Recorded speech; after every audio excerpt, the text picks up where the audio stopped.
Langit pagi di Tulungagung masih basah oleh embun saat Susi berdiri di depan rumah kayu reot warisan almarhum ayahnya. Di tubuhnya melekat erat baju kuning kesayangannya, baju yang dulu dijahit oleh sang ibu saat ayahnya masih hidup. Warna kuning itu bukan sekadar kain, melainkan simbol harapan, tekad, dan mimpi yang telah ia rajut sejak lama, keluar dari kemiskinan, memberi kehidupan lebih layak bagi ibunya, dan membalas pengorbanan suaminya, Bowo. Tapi pagi itu, harapan itu terasa getir, karena untuk meraihnya, ia harus meninggalkan semuanya. Ibu Susi, seorang wanita renta dengan wajah keriput dan sorot mata lelah, menggenggam tangan anak semata wayangnya dengan gemetar. "Kamu yakin, Le, negeri orang itu tak semanis yang kamu bayangkan?" Suaranya lirih, penuh kekhawatiran. Susi hanya tersenyum, walau hatinya sesak oleh perpisahan yang terlalu berat. Ia tidak tega meninggalkan ibunya sendirian, tapi ia lebih tidak tega melihat ibunya terus hidup dalam kemiskinan, makan nasi jagung basi, dan tidur beralaskan tikar robek. Di sisi lain, Bowo, suami yang telah menemaninya sejak menikah di usia 20 tahun, hanya berdiri kaku sambil memegangi jaket lusuhnya. Tatapannya kosong, seolah perasaannya telah tertinggal entah di mana. Tak ada pelukan perpisahan, tak ada kata-kata manis untuk menguatkan. "Kamu hati-hati di sana, Sus," katanya singkat. Susi menoleh, mencoba menangkap sorot mata suaminya, tapi hanya dingin yang ia temukan. Ia menepis rasa curiga yang mulai menyelinap, mungkin Bowo hanya terlalu sedih. Kereta menuju Surabaya datang dengan suara gemuruh. Itu adalah langkah pertama menuju bandara, menuju Taiwan, negeri yang tak pernah ia injak sebelumnya. Susi melangkah perlahan ke dalam gerbong sambil sesekali menoleh ke arah ibunya dan Bowo. Air matanya jatuh pelan, tanpa suara. Di dalam tas ranselnya, ia membawa sedikit bekal, beberapa helai baju, dan surat kecil dari ibunya. "Kalau kamu sedih, lihat baju kuningmu. Kamu cahaya bagi keluarga ini." Di dalam kereta, ia duduk di pojok dekat jendela, memeluk lutut sambil menatap sawah dan bukit yang perlahan menjauh. Ia menahan isak, tidak ingin terlihat rapuh. Hatinya digelayuti kekhawatiran akan dunia asing di depan, dan luka perpisahan yang masih hangat di belakang. Tapi di balik semua itu, ada bara semangat yang menyala. Ia harus berhasil. Tidak ada pilihan lain. Sepanjang perjalanan, kenangan masa kecil bermunculan. Saat ayahnya jatuh sakit dan tak mampu bekerja, Susi kecil pernah berjualan keripik di pasar demi membeli obat. Ia ingat bagaimana ia menangis karena tak mampu membeli sepatu sekolah. Semua kenangan itu membentuk tekadnya. Kini, ia harus mengubah garis nasib. Ia tidak akan pulang dengan tangan kosong. Tidak akan. Sesampainya di Bandara Juanda, ia berjumpa dengan rombongan TKW lainnya. Beberapa tertawa, beberapa menangis, sebagian besar mencoba terlihat kuat. Susi diam, menggenggam erat baju kuningnya yang dilipat rapi di pangkuannya. Baju itu akan menjadi pelindungnya, semacam jimat harapan di negeri asing yang entah seperti apa. Saat pesawat mulai bergerak di landasan, ia memejamkan mata dan berbisik dalam hati, "Ya Allah, jangan biarkan aku pulang dengan luka yang lebih dalam."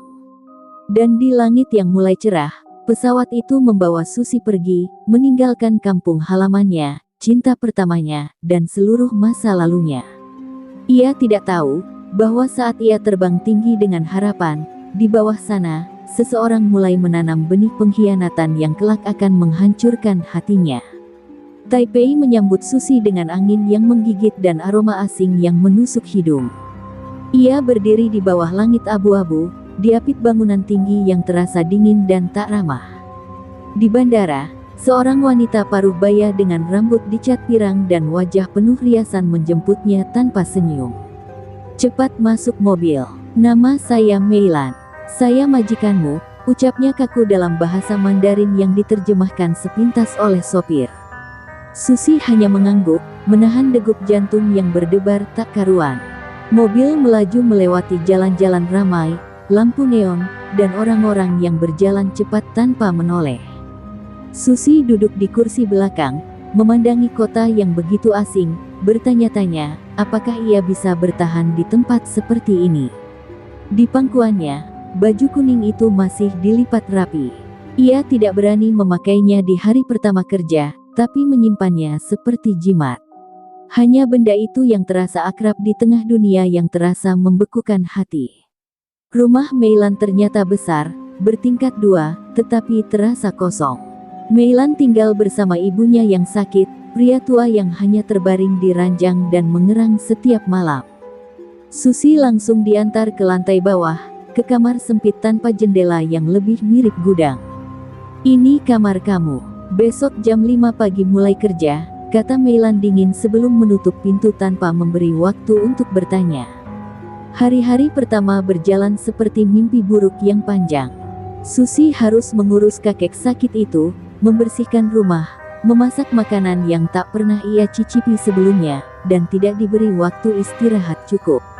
Satu kali ia tertidur saat menyetrika, dan Meilan memakinya dengan kata-kata kasar sambil melemparkan baju ke wajahnya. Susi menunduk, menggigit bibirnya, menahan air mata yang hendak jatuh. Di malam-malam sepi, saat tubuhnya terasa remuk, Susi membuka lipatan baju kuningnya. Ia memeluknya seperti memeluk ibunya, mencari kehangatan yang tak bisa ditemukan di rumah itu. Kadang ia menangis diam-diam, membayangkan wajah ibunya di rumah, atau suara Bowo yang terakhir kali ia dengar. Tapi seiring waktu, kenangan itu mulai terasa jauh, seperti cahaya redup yang semakin kabur.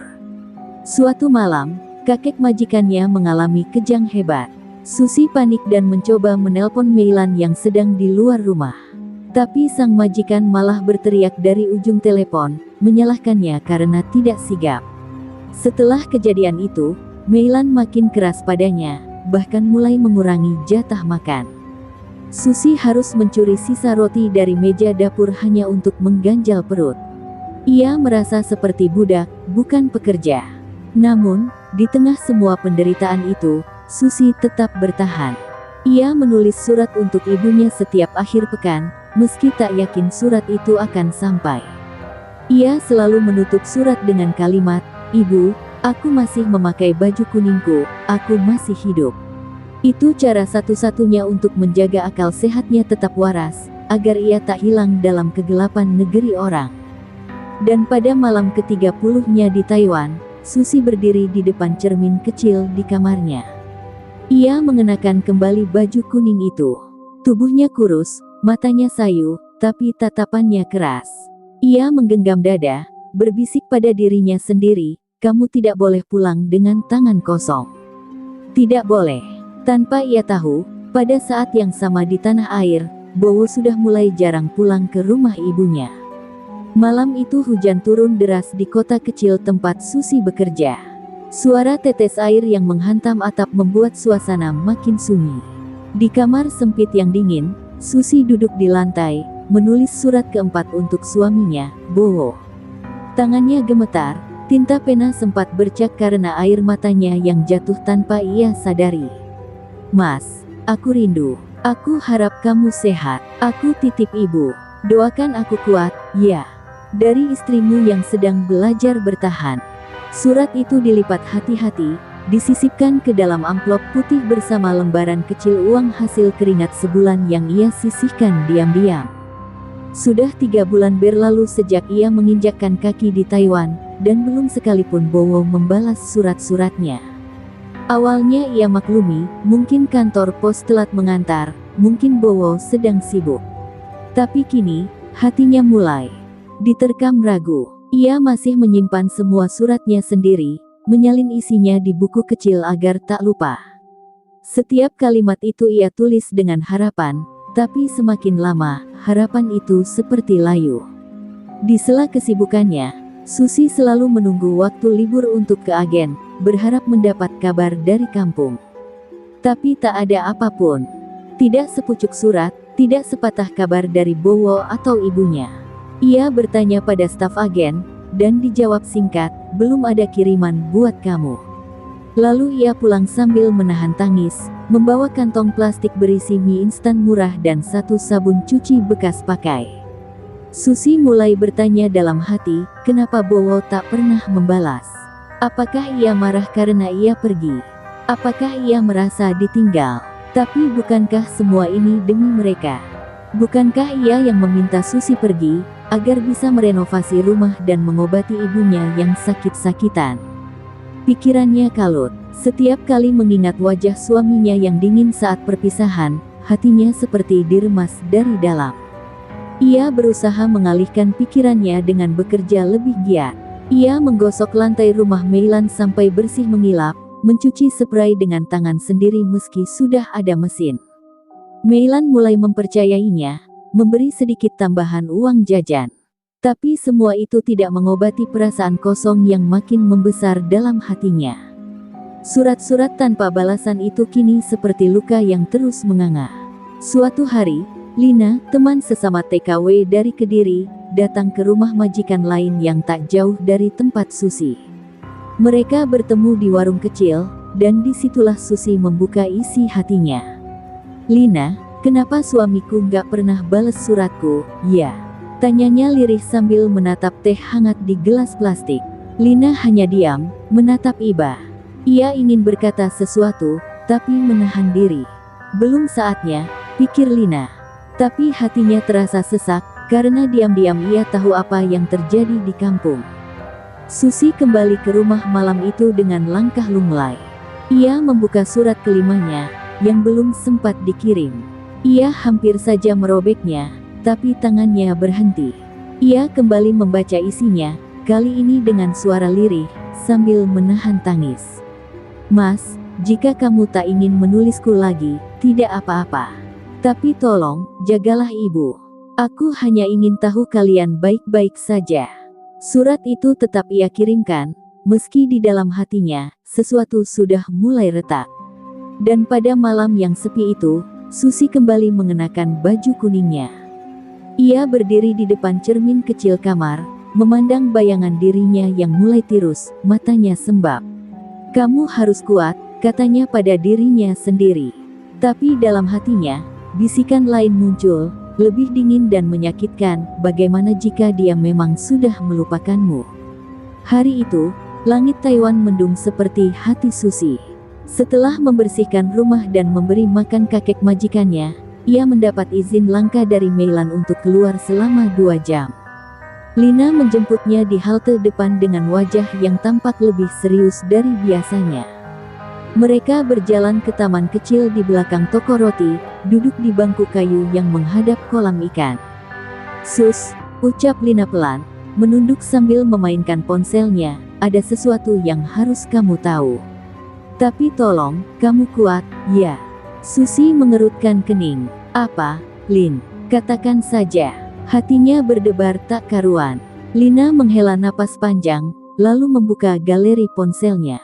Ia memperlihatkan sebuah video pendek, rekaman dari Facebook, diunggah oleh seorang warga desa mereka. Dalam video itu, terlihat Bowo mengenakan baju batik, tersenyum canggung di pelaminan. Di sampingnya, seorang wanita muda berhijab pink sedang disalami para tamu. Terdengar suara, "Selamat buat Bowo dan Ayu, semoga langgeng." Susi terdiam, tangannya gemetar, napasnya tercekat.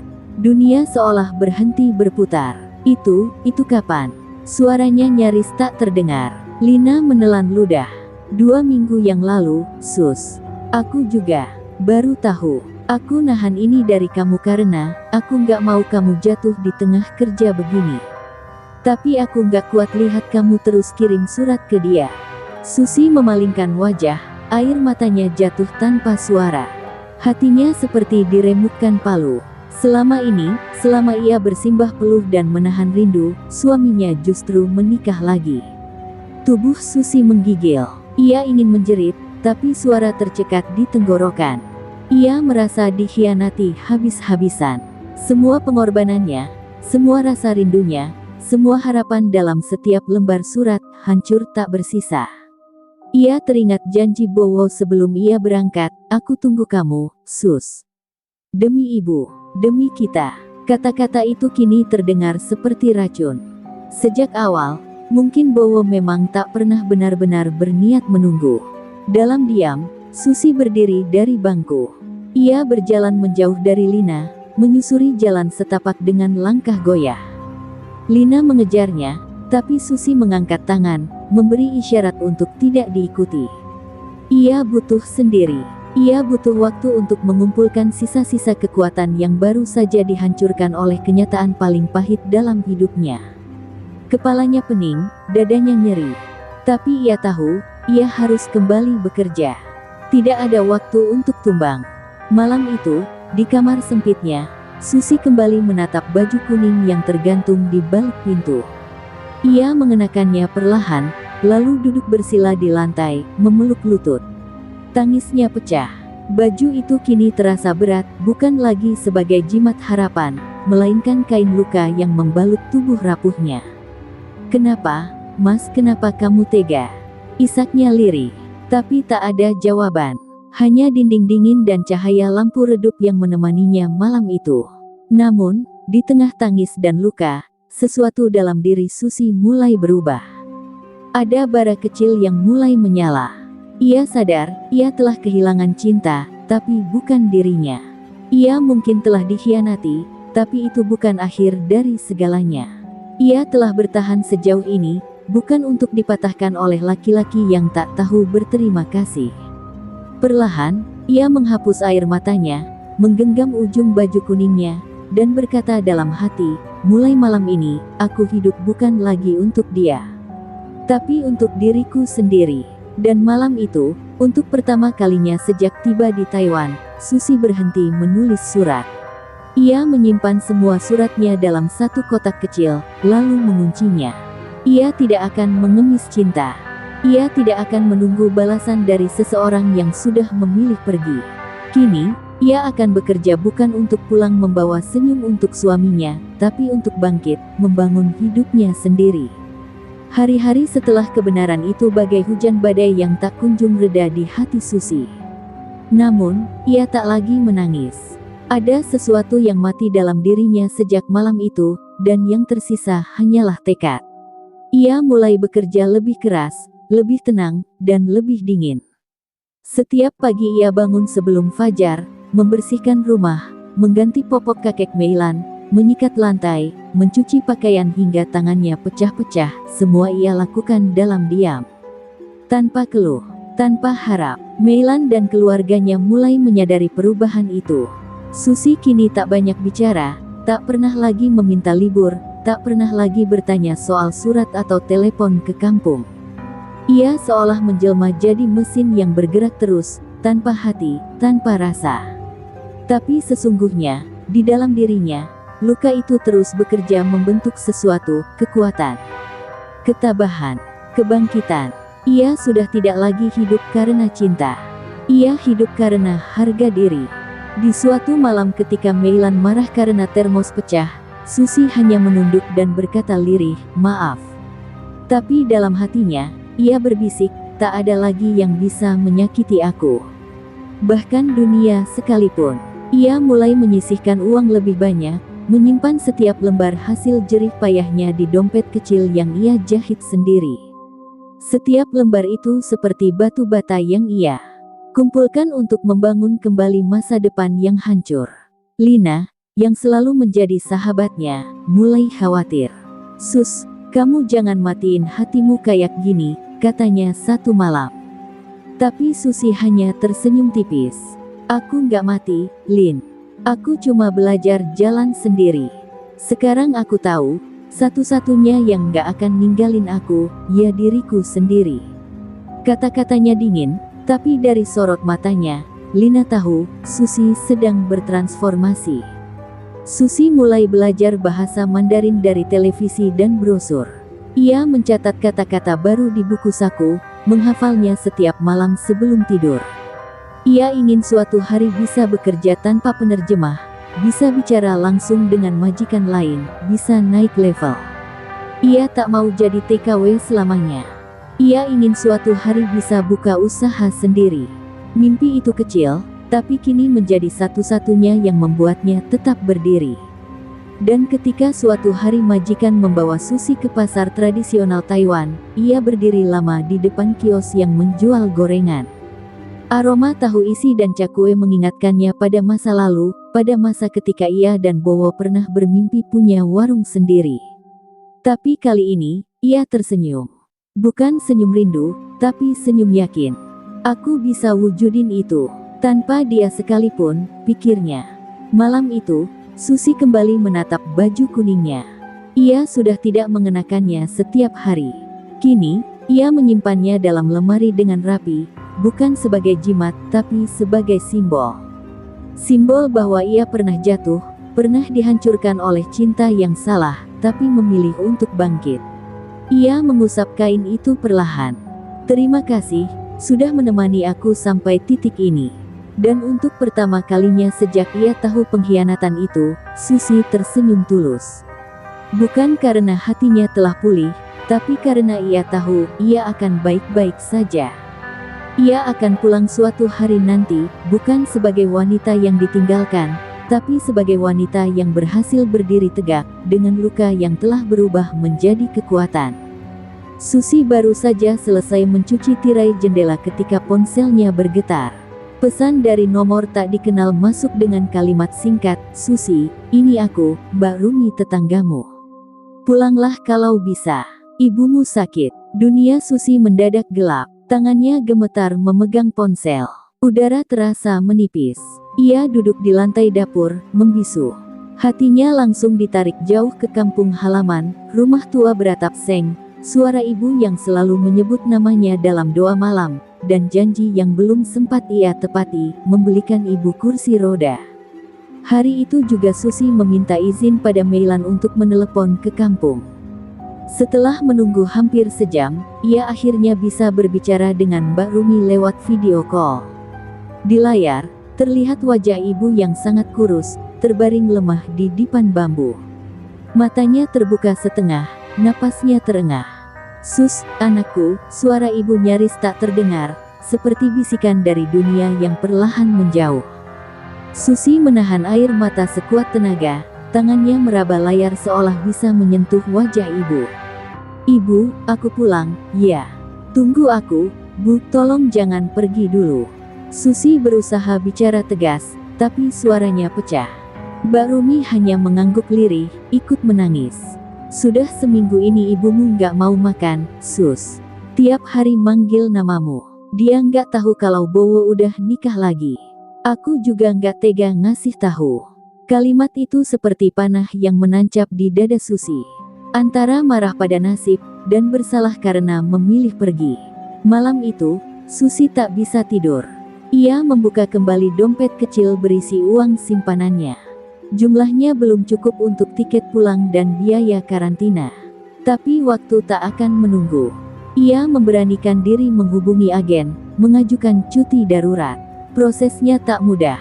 Aturan ketat dan birokrasi panjang membuat harapannya makin rapuh. Tapi ia tak peduli. Demi ibu, ia rela menghadapi apapun. Keesokan harinya, Lina datang membawa kabar baik, ada program repatriasi sementara untuk TKW dengan keluarga kritis di kampung. "Sus, ini mungkin jalan kamu. Tapi kamu harus siap. Sekali kamu pulang sekarang, kamu mungkin nggak bisa balik kerja lagi," ujar Lina pelan. Susi memejamkan mata, menarik napas panjang. Ia ingat semua luka, semua peluh, semua impian. Tapi di atas segalanya, ada satu nama yang tak bisa ia abaikan, ibu.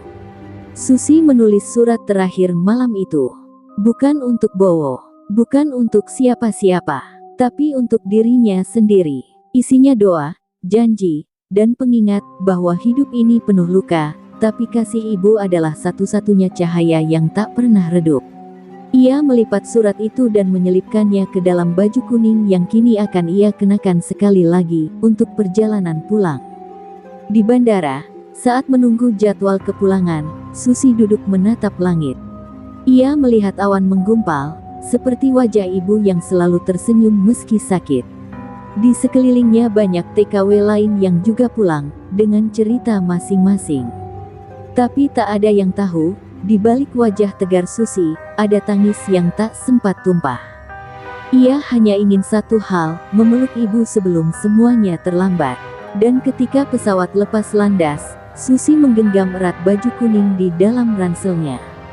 Angin pesawat mengalir lewat jendela kecil, dan di antara deso itu, Susi seperti mendengar suara lembut, sayup-sayup, "Susi.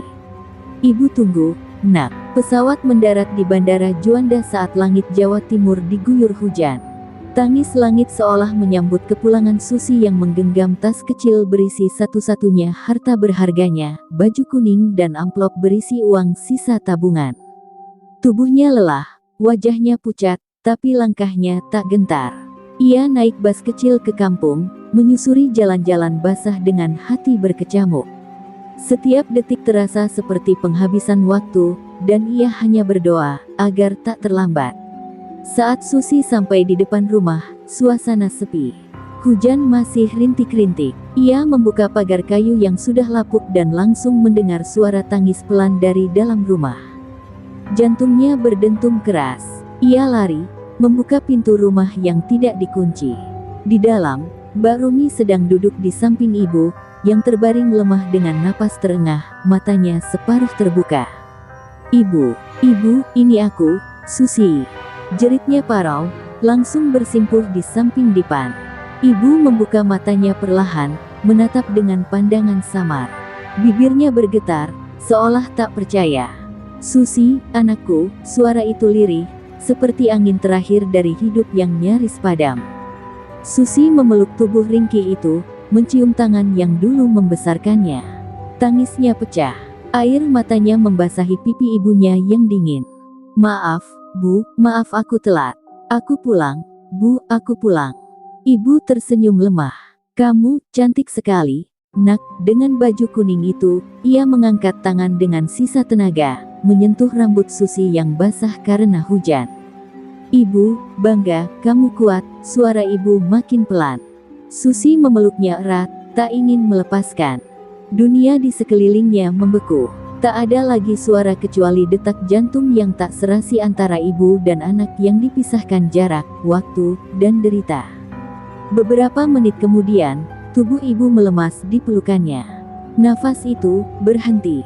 Susi mematung, tak mampu berkata apa-apa. Ia hanya memeluk tubuh itu lebih erat, seakan menolak kenyataan. Mbak Rumi menutup mulut, menangis dalam diam. Hujan di luar semakin deras, dan dunia terasa ikut berduka. "Ibu, jangan tinggalin aku belum sempat bahagiain ibu," lirih Susi di sela isaknya. Namun, di tengah duka yang menusuk, Susi merasakan sesuatu yang tak pernah ia rasakan sebelumnya, kedamaian. Seolah ibu pergi bukan dalam kekosongan, tapi dalam pelukan cinta paling tulus. Seolah semesta ingin memberinya kesempatan satu kali saja, untuk memeluk dan berpamitan dengan orang yang paling berarti dalam hidupnya. Ia tahu, luka ini tak akan sembuh, tapi pelukan itu akan menjadi pelindung hatinya seumur hidup. Malam itu, rumah kecil mereka dipenuhi tetangga yang melayat. Beberapa orang menatap Susi dengan iba, ada pula yang berbisik soal Bowo yang tak datang. Tapi Susi tidak peduli. Ia duduk di samping jenazah ibu dengan mengenakan baju kuning, memeluk bingkai foto lama mereka berdua. Tidak ada laki-laki yang ia tunggu. Tidak ada masa lalu yang ingin ia kejar. Yang ada hanya satu hal, janji bahwa ia akan melanjutkan hidup, dengan membawa nama ibu di setiap langkahnya. Dan di pagi hari saat jenazah ibu dimakamkan, langit cerah untuk pertama kalinya setelah berhari-hari mendung. Susi menaburkan bunga dengan tangan gemetar, lalu menatap nisan ibu sambil berbisik, "Aku akan lanjutkan, Bu. Dengan atau tanpa siapa-siapa. Aku anak ibu, dan itu cukup." Susi berdiri di depan rumah kecil peninggalan ibu yang kini sepi, ditemani angin sore yang menggerakkan tirai dari kain lusuh. Sudah 2 minggu sejak ibu dimakamkan, dan setiap harinya Susi menghabiskan waktu merapikan rumah itu sendiri. Ia membersihkan kebun belakang, menyapu debu yang menumpuk di dinding, dan memperbaiki genteng yang bocor. Rumah itu adalah satu-satunya warisan ibu, dan Susi tahu, disitulah ia akan memulai hidup baru.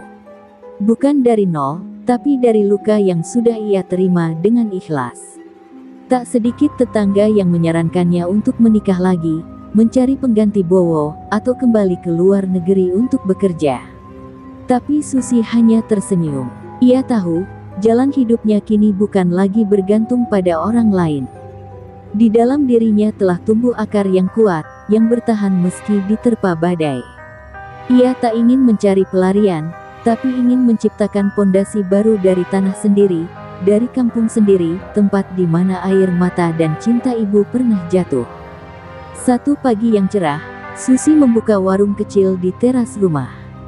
Ia menamai warung itu Kuning Rempah Ibu, terinspirasi dari warna baju yang menjadi saksi jatuh bangunnya, dan rasa masakan ibu yang selalu ia rindukan. Ia menjual gorengan, bubur kacang hijau, dan es teh manis yang dulu sering dibuat ibu. Tak butuh waktu lama, warung itu mulai ramai. Warga datang tak hanya untuk membeli, tapi juga untuk mendengar cerita Susi, tentang Taiwan, tentang perjuangan, dan tentang seorang ibu yang luar biasa. Di suatu siang, Susi melihat seorang pria datang membawa dua anak kecil. Pria itu, Bowo. Wajahnya kikuk, matanya tak berani menatap. "Sus, aku minta maaf. Aku bodoh. Aku nyesel ninggalin kamu," ucapnya pelan. Susi hanya menatapnya sebentar, lalu tersenyum. Bukan senyum manis penuh cinta, tapi senyum seorang wanita yang telah menyembuhkan lukanya. "Terima kasih sudah pernah hadir, Wo. Tapi aku udah sampai sejauh ini bukan untuk menoleh ke belakang." Bowo tertunduk. Anak-anaknya berlarian di depan warung, memanggilnya. Ia pun pamit dengan tatapan yang berat. Dan saat langkahnya menjauh, Susi tidak menitikkan air mata sedikit pun. Tidak ada lagi ruang dalam hatinya untuk penyesalan. Ia tidak membenci. Ia hanya, sudah selesai. Sudah sembuh. Dan itu jauh lebih berarti dari apapun yang bisa diberikan Bowo padanya sekarang. Sore itu, Susi duduk di bangku kayu depan rumah, mengenakan kembali baju kuningnya. Warna kain itu sudah mulai pudar, namun justru di sanalah keindahannya. Seperti dirinya, yang tak lagi bersinar sempurna, tapi memiliki makna yang mendalam. Anak-anak kecil menyapa dari jalanan. Para ibu singgah untuk ngobrol. Hidup terasa hangat, tanpa gemerlap, tapi penuh arti. Ia menatap langit yang mulai merah jingga, dan teringat pelukan terakhir ibu. "Bu, aku udah nggak nangis lagi. Aku pulang bukan untuk meratapi semuanya, tapi untuk melanjutkan apa yang ibu wariskan, kekuatan dan cinta." Hatinya tenang. Tak ada lagi yang ia kejar. Tak ada lagi luka yang ia bawa. Hanya doa yang ia bisikkan setiap malam, agar ibu tahu, anak gadisnya sudah berdiri tegak. Dan begitulah kisah Susi, gadis berbaju kuning dari Jawa Timur, yang merantau untuk mengubah nasib, namun akhirnya menemukan dirinya sendiri bukan di negeri orang, tapi di tanah kelahiran, dengan cinta yang tak pernah pergi, cinta seorang ibu.